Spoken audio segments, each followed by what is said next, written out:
Hello everyone and welcome back to another video. Today, the cat's moving around in the background. So today I'm going to go through a little how-to of how to make your own moss pole from stuff from a DIY store like B&Q in the UK, because you may know if you've been watching me for a long while, I don't like what is called a moss pole in the UK, but it's actually a coir pole. I'll show you. This is what is sold as a moss pole in the UK, and it's actually made of like coconut coir or coconut fibre or something like that. I think it's coconut fibre, and it just doesn't really work for me. I think they look kind of ugly. They don't really allow roots to adhere to them in the way that I think I would want them to. And I have been using, like, I think it's like hazel canes from Homebase or B&Q in the UK, but I have noticed over time that they do start to degrade in the soil, so I'm looking for a more permanent structure. So I was looking online a few weeks ago at homemade moss poles, and I saw a couple of pictures that came up which have inspired me today. So just so you know, this isn't divine inspiration. This is inspired by other people's posts online, and a few of the pictures I will leave, if there's any web links that I found these pictures at, I will leave them in the description so that you can go and have a look at their how-to and just see if it's any different. I can't remember the name of the one that I sort of vaguely followed, so I'm going to find that and put it in the description for you. Just so you know, this is not my idea. I'm just showing you what I have found, and I did it a couple of weeks ago at my mum's for her Philodendron verrucosum, which I believe is enjoying it. I just need an update from my mum, so I'm waiting to hear from her on how that's going for her.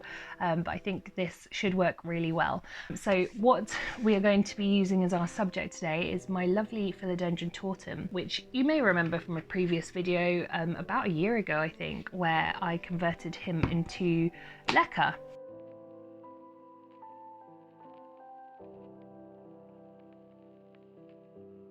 And I kind of converted him into leca and just left him to his own devices, and he's kind of gone crazy, but he's his stem is not getting any thicker because he doesn't have anything to grow up, to climb up. So I want to give him something to climb up that's not going to interfere with kind of whether or not he can cling to it.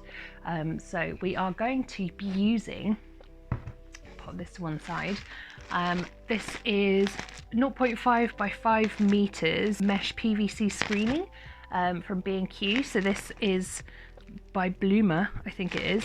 So what I'm going to do is I'm just going to open this so you can have an idea of what it looks like. Okay, so hopefully you can see this is just a sheet of plastic mesh, nice and easy to cut through, and you can see through it. You've got plenty of room for roots to sort of cling to through it. And what we're going to do is create a sort of funnel like so, and attach it and make a moss pole out of that. And we will fill that with my lovely sphagnum moss, which is also from B&Q, which I really like because it is sustainably sourced. And it just seems to work really well. It's never full of sort of odd bits and bobs that you seem to get with some other sphagnum mosses. I think I mentioned in a previous orchid video. So this one's from Smart Garden. So we're going to fill the tube with the moss, and what we will do is we will zip lock or zip tie the tube together with these cable ties. So I've just got a load of 100mm cable ties to hold those together, also from B&Q. Everything is from B&Q.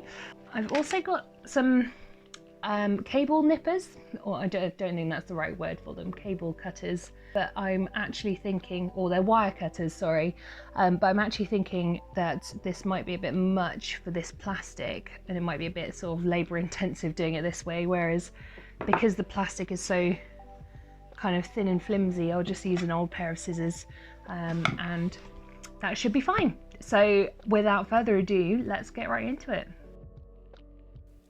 So while I was filming this part, I completely forgot to attach my microphone, so I have had to switch to voiceover because it was basically impossible to hear anything I said during this little section, so that's why I'm on voiceover mode rather than directly narrating what I'm doing. So what I'm doing there is trying to get an idea of how wide I want my cylinder to be for the moss pole, or I suppose you could say what diameter I wanted it to be, and just trying to check that that will fit kind of the idea of the space that I have for the pot and the philodendron. I like to think of the mesh in terms of Microsoft Excel, like in terms of columns and rows, because I think that just makes it easier to refer to. So this is me cutting up one single column, being careful not to diverge into a different column or crossing over that hatch, just to make sure that the pole is nice and even when we get to attaching it to itself. So as I was just going through this, I noticed that I had some uneven edges with some spiky bits out the bottom, so I'm just snipping off those there as well. I need to have a look and make sure that this is recyclable plastic. I believe it is, but I will just double check. And yeah, just making sure we got a nice even edge on there. Getting out the cable ties already. So I think there were about 48 rows of squares, so I think I ended up using 7 cable ties in the end, 1 at each end and then 5 in between at kind of intervals of 8, but my maths could be wrong.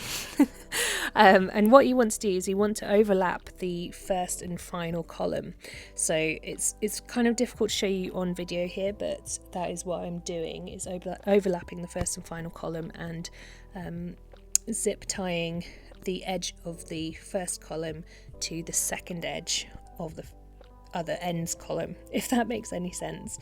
Hopefully it makes sense, but do let me know in the comments if it doesn't, and I'll try and figure out a better way of explaining that to you. So I started off with zip tying the first square and had a bit of fun with that because it's been a little while since I've used a zip tie. I think when I first did it, I ended up doing it back to front and couldn't figure out why it was slipping. So that was fun. So pulling that tight, we want it as tight as it can go so that it doesn't kind of slip as we are packing in the moss a bit later.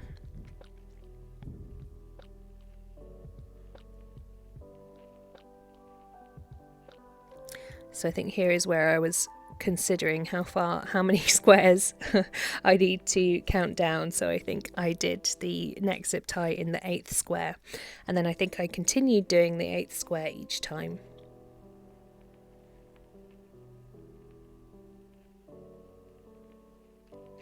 I found it a bit easier to kind of poke through the first square from the inside and then work that way, but I will tell you it's a lot easier when you've got someone else holding the pole for you, as I did this with my mum a couple of weeks ago and she held it for me, and that just made life so much easier.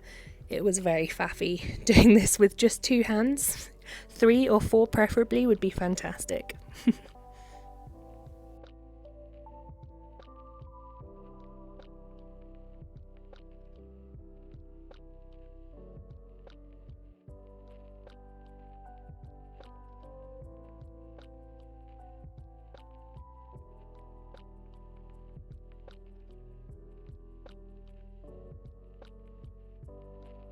So now that we have our moss pole surround already, we're just going to snip off the ends of the zip ties to keep it nice and tidy and make sure it looks all neat. And there we have it.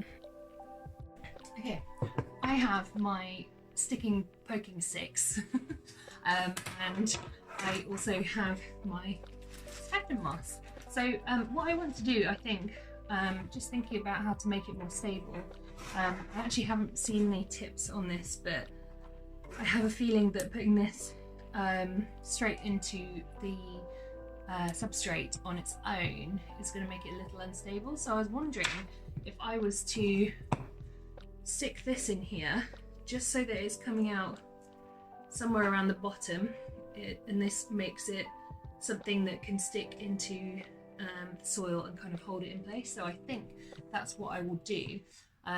So we'll begin with that in the middle. I might actually use this one. This is an old orchid one that's sort of covered in a bit of plastic. Or maybe they both are, to basically to prevent the stick from rotting in the soil. So that is the plan.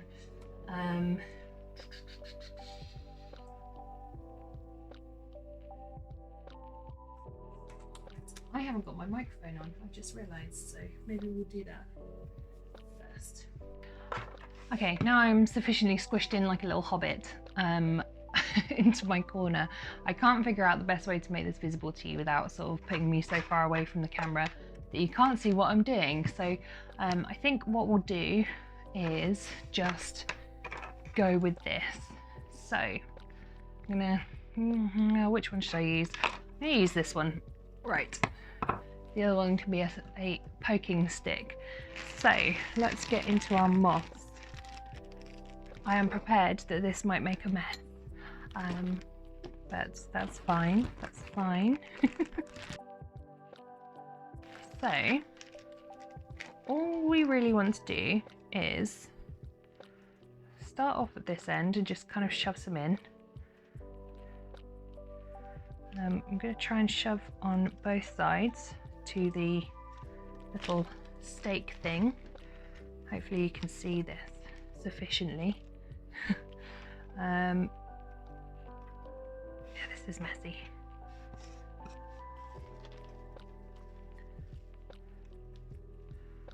So if I stick that in there, and then I'm going to make it sure it's quite like nice and compact, and then we will stick the stake down the middle so that it can at least be sort of somewhat used for stability. Okay, so then I think we're just going to fill from the top, which could be quite entertaining because it's going to be very messy, so I might speed up this bit.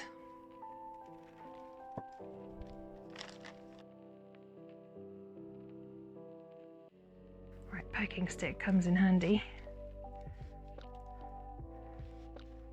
Poking stick needs a bit more mass on the end.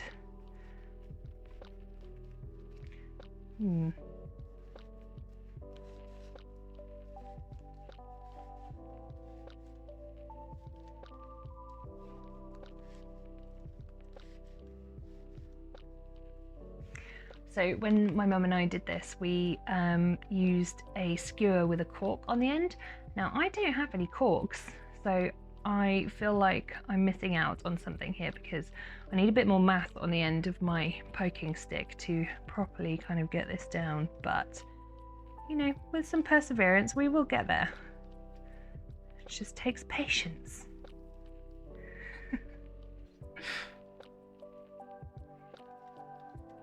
Get in there. And I am somewhat aware that as I'm poking this, it's coming out of the holes, but hey ho, that's fine. Gravity can help you. I do have a crochet hook that might help.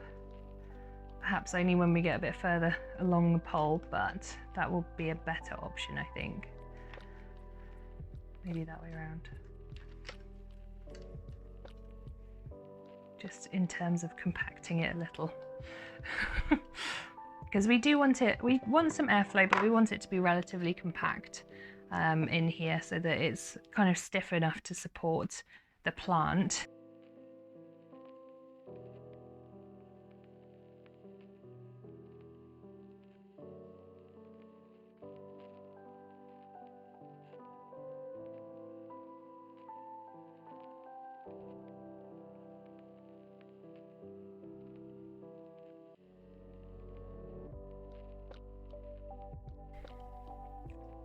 Halfway.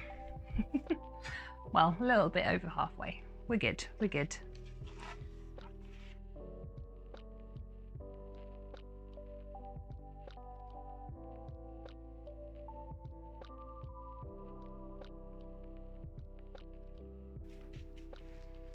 and voila, it stands on its own. Yay.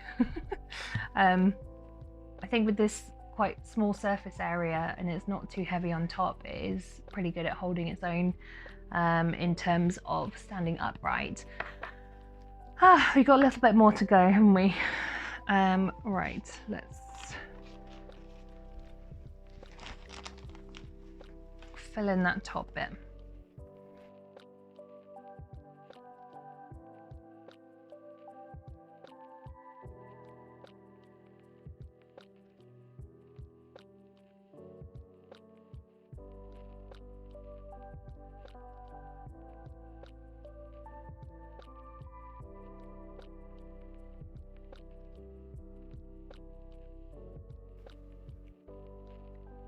Right, I think we are done. So I decided partway through just to take out the central spike because I realised I can just spike it through at the end, which is probably a little easier, she says.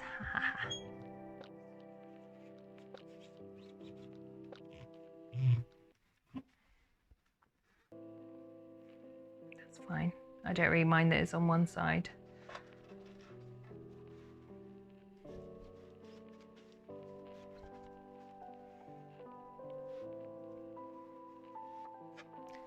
Okay,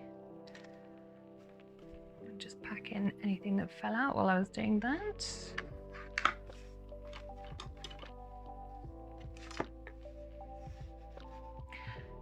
So I think I want my spike to be relatively long, so that we're just kind of staking it in the ground, if you can see. So it's just one extra bit to kind of hold it in place. So what I need to do next is clean up a bit, and then we are going to sort of do a little bit of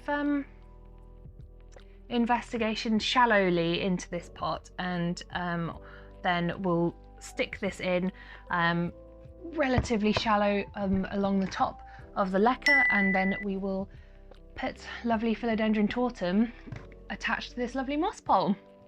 So that is the plan. Right, what I'm going to do is just grab some of this leca from the top. Since this plant is obviously very happy, I'm not going to go too far down. I just want to go far enough down that we can kind of anchor this moss pole in place satisfactorily. I don't know how to say that. Satisfactory, I don't know. Satisfactorily. I have no idea how to say that. Satisfactorily. Anyone know? Tell me in the comments. What a weird word to not know. Actually, I'm going to pop this over there.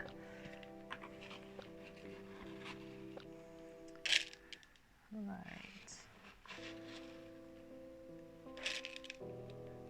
Okay. I don't want to disturb the roots too much. There's not much point since it's a happy plant. It's obviously doing well. I don't think it needs repotting yet for quite a while, so I'm just going to do the least possible disturbing that I can manage. Although I have uncovered a root there, so right, let's stick with that. So what I'm going to do is I'm going to stake this moss pole here. So we're kind of in the center, but not quite, but that's fine. I'm quite happy with that. And what we're going to do, I might need to actually go and get some more leca, but I'm going to pour some leca around the edge and just get him anchored in there. Pour it round, make sure plant is happy. And I think we're good. Yeah, so that is staying upright and happy on its own. So I'm pretty chuffed with that. I think I might need to get a little bit more leca because I think this plant may have been a little short anyway, but I will do that probably later before I put him back in place. So yeah, that seems fairly sturdy in there because he's obviously got his stake a good couple of inches underneath the surface of the leca, which is good, which we're happy about. So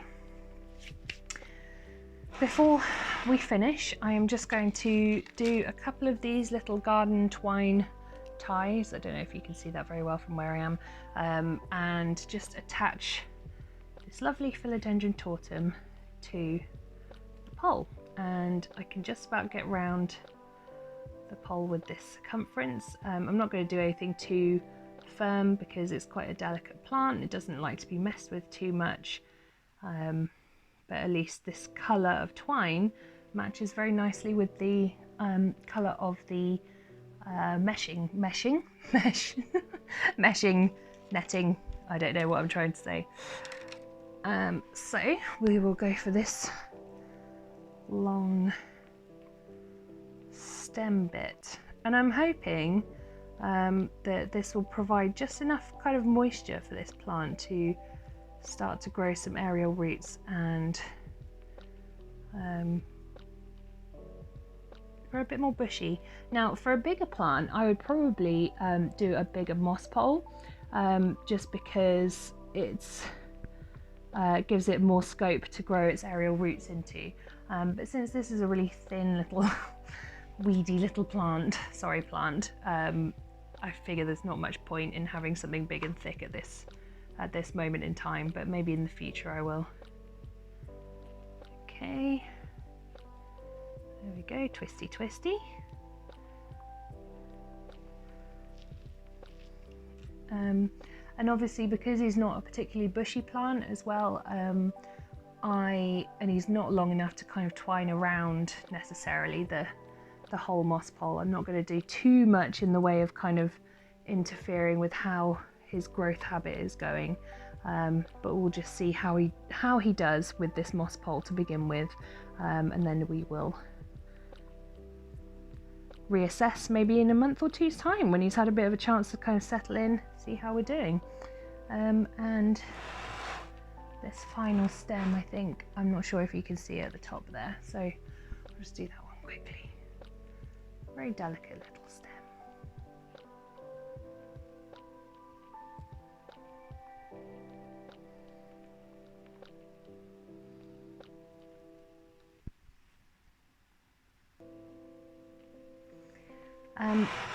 Now normally I would probably use ribbon or twine for my plant, but since this is very visible because this is not a bushy plant, I kind of want to go with something quite invisible as it were.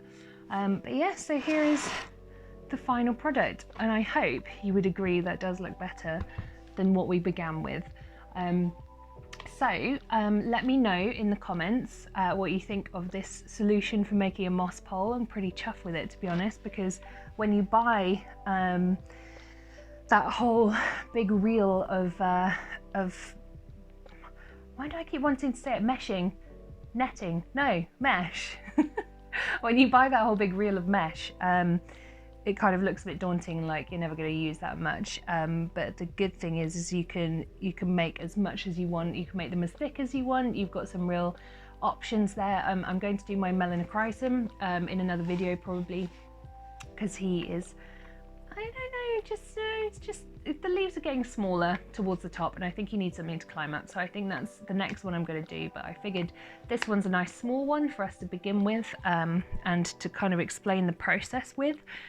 So the other really good thing about this moss pole is, and I probably won't do it with this one in particular because he's in leca, but you can actually water the plant through the moss pole because it's a cylindrical shape, so you can pour water into the cylinder, and obviously if you've got your aerial roots established, it will help to water the plant, and then eventually will come down into the soil or substrate. Now because this is in leca, it is watered from a wicking effect from the bottom. I don't necessarily want to interfere with that because it's clearly working quite nicely for this plant, but if I had a plant in a kind of soily substrate, I probably would use that effect. For this one, I'm just going to mist the moss regularly to make sure that it does stay sufficiently moist to make it a nice environment for the aerial roots. But yeah, that is pretty much it. And can I just say congratulations to my lovely Philodendron tortum for growing so well without my intervention. I feel like I can't claim any part of that. And finally, welcome to my approximately 1,000 new subscribers. I can't quite figure out what's happened, but I think a lot of you have come from one of my shorts, because all hail the algorithm, they love shorts now. We're apparently now TikTok. So if you see more shorts from me, that is why, is because YouTube is favouring shorts, and in order to get anywhere in life you need to follow the algorithms of our social media. Hey ho. I hope you enjoyed this video. Don't forget to like and subscribe if you enjoyed it. Let me know what you think of the moss pole, and I will see you again in the next one. Thanks guys, bye.